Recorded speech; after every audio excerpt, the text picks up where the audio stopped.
Վերջի հարությամբ լուսավորվեց նոր կյանքի ճանապարհը։ Ադամական մեղքով Աստծուց հեռացած և մահվան իշխանությանը ենթակա մարդկությանը փրկիչ մեր Տեր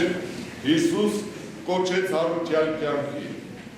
որպեսզի ազատվելով չարի ու մահվան կապանքներից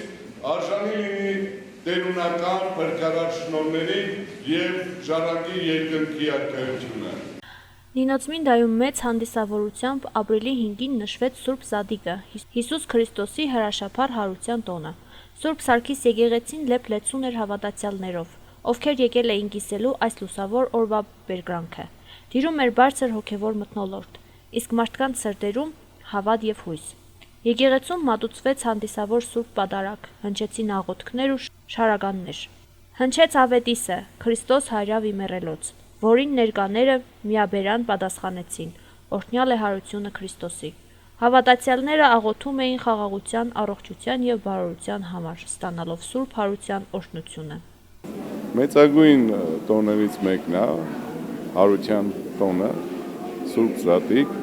և զատկական պատարագ մատուցեցինք, տեսանք մեր բազմաթիվ հավատացյալները եկան, մեզ հետ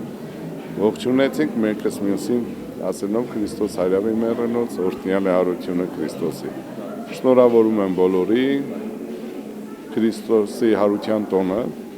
թող Աստված օրհնի և օրհնությամբ լցրի մեր ընտանիքները, և զատկական տոնը թող մեր քրիստոնյա ժողովուրդը կատարյալ տոնի և դա գիտակցաբար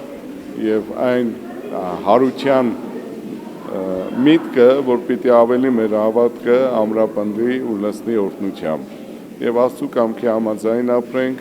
և միշտ մեր աչքերի ինչ որ դժվարություն են, որ ունենանք, մեր աչքերի առաջ ունենանք Քրիստոսի հարության այս հրաշալի տոնը, և այդ Քրիստոսի հարության լուրը միշտ մեր սրտերում լինի,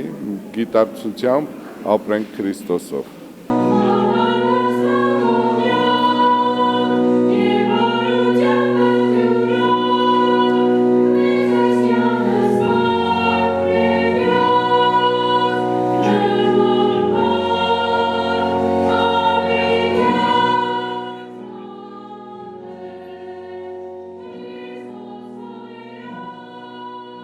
Ապրիլի 5-ին Հայ առաքելական եկեղեցին նշում է Հիսուս Քրիստոսի հարության տոնը, Սուրբ Զատիկը։ Այն քրիստոնյաների համար ամենասպասված, ամենասիրելի տոներից մեկն է։ Այս տոնը պետք է նշել խաղաղությամբ, ջերմությամբ և սիրով։ Մեր ընտանիքի համար Սուրբ Զատիկը նույնպես ունի շատ մեծ կարևորություն, պատրաստվում ենք մի քանի օր շուտ։ Շատ կարևոր է նաև տոնական սեղանի պատրաստությունը, ուրեմն ինչ ենք դնում Զատիկի ժամանակ։ Կարևորը պետք է լինի կարմիր ներկված ձուն, այն խորհրդանշում է կյանքի վերածնունդ, պետք է լինի չամիչով փլավը, ձուկը, կանաչեղենը և այլ ուտեստներ։ Կարևոր ավանդույթներից է նաև ձվախաղը, որին ավելի շատ սպասում են փոքրիկները,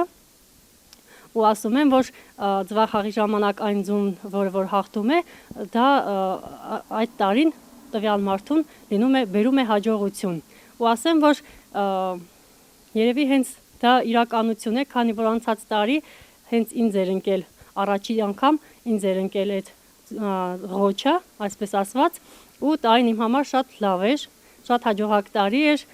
ծնվեց իմ փոքրիկը, իմ զավակը։ Ասեմ, որ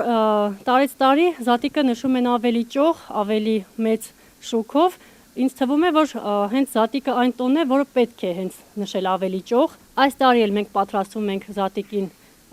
մեծ շուքով, պետք է նշենք, որպեսզի տարին լինի ավելի առատ և բարեբեր։ Տոնական օրը շարունակվեց նաև ընտանիքներում։ Նինոզմինդայի բնակիչները հավաքվեցին զատկական սեղանների շուրջ, պահպանելով ազգային գեղեցիկ ավանդույթները։ Սեղաններին իրենց հիմնական տեղն ունեին ներկված ձուն, չամիչով փլավը և ձուկը։ Տոնը ուղեկցվեց նաև ուրախ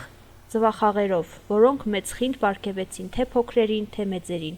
Այսպիսով Նինոզմինդայում Սուրբ Զատիկը նշվեց համախմբվածությամբ, հավատքի և սիրո մթնոլորտում, ևս մեկ անգամ հաստատելով ժողովրդի նվիրվածությունը քրիստոնեական արժեքներին։